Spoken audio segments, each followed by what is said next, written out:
Halo, salam sehat.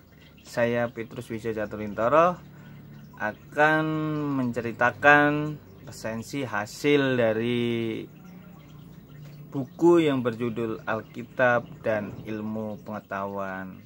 Buku itu tebalnya 164, karangan Jeff Heffery, MA, dan Charles.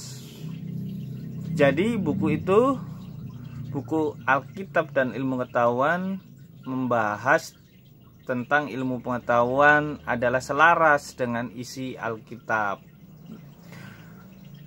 dan bahwa Alkitab menyuguhkan sejumlah alternatif yang dapat diandalkan dalam bidang teori ilmu pengetahuan seperti geologi, fisika, kimia, biologi, ilmu kedokteran, ilmu bumi, meteorologi, astronomi, sejarah, arkeologi, dan sebagainya. Jadi buku ini menceritakan bahwa Alkitab dan ilmu pengetahuan itu selaras artinya bahwa saling terkait. Memang Alkitab yang kita percaya itu, buku menceritakan, dimaksudkan adalah di dalam Alkitab itu sebenarnya sudah ada ilmu pengetahuan lebih dahulu. Jadi ilmu pengetahuan itu sudah tertulis di dalam Alkitab.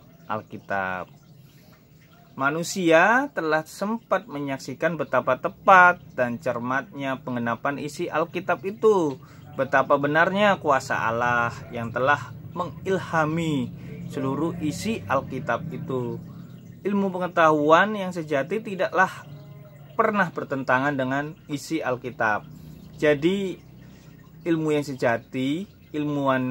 yang sejati atau ilmu pengetahuan itu tidak pernah bertentangan dengan isi Alkitab. Malahan ilmu pengetahuan itu mengukuhkan kebenaran isi Alkitab, meskipun masih terdapat bidang-bidang tertentu dari isi Alkitab yang belum dapat dikukuhkan oleh ilmu pengetahuan dan masih memerlukan yang seksama lagi. Namun ini bukanlah disebabkan letaknya kesukaran pada isi Alkitab itu, melainkan pada kurangnya pengetahuan manusia yang sangat terbatas itu.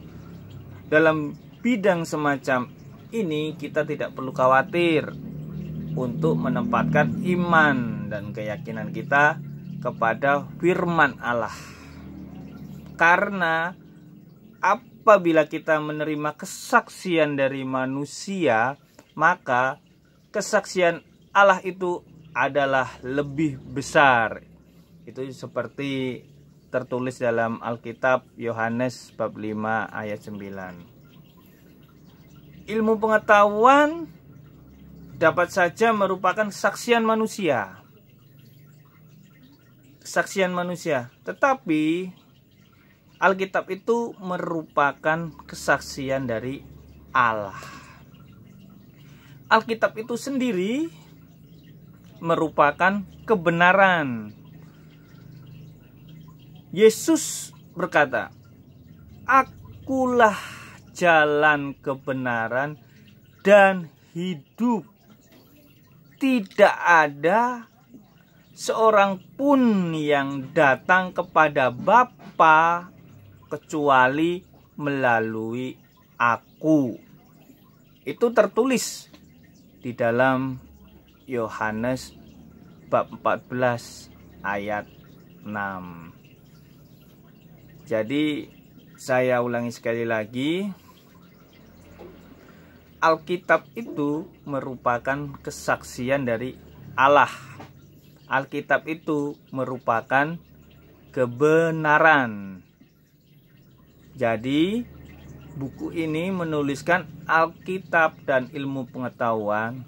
Artinya Alkitab itu sendiri adalah kebenaran, dan ilmu pengetahuan itu adalah presentasi atau curahan yang ada di isi Alkitab itu.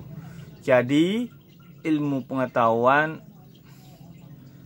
memang selaras dengan Alkitab.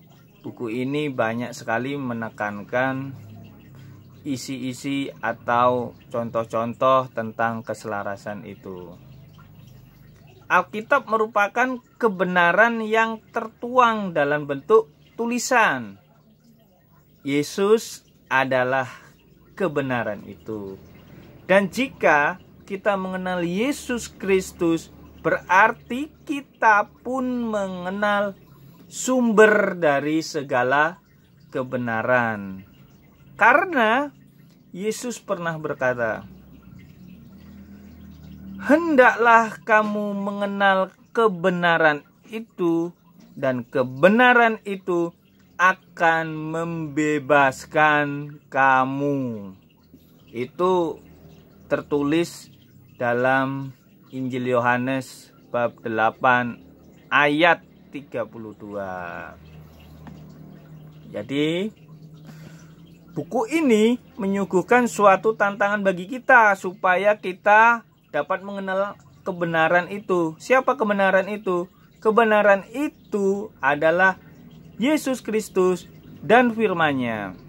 Sehingga kehidupan kita akan dibebaskan dari rasa tidak aman dan rasa takut.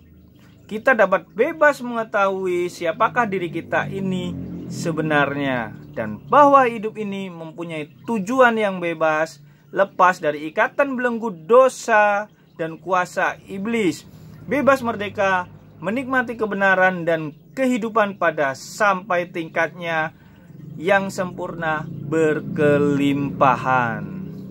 Apabila kita belajar mengakui Tuhan Yesus Kristus sebagai penciptamu dan juru selamat pribadimu, memperkenalkan Roh Kudus membimbing kehidupanmu, maka seluruh kebenaran akan diungkapkan Tuhan kepadamu.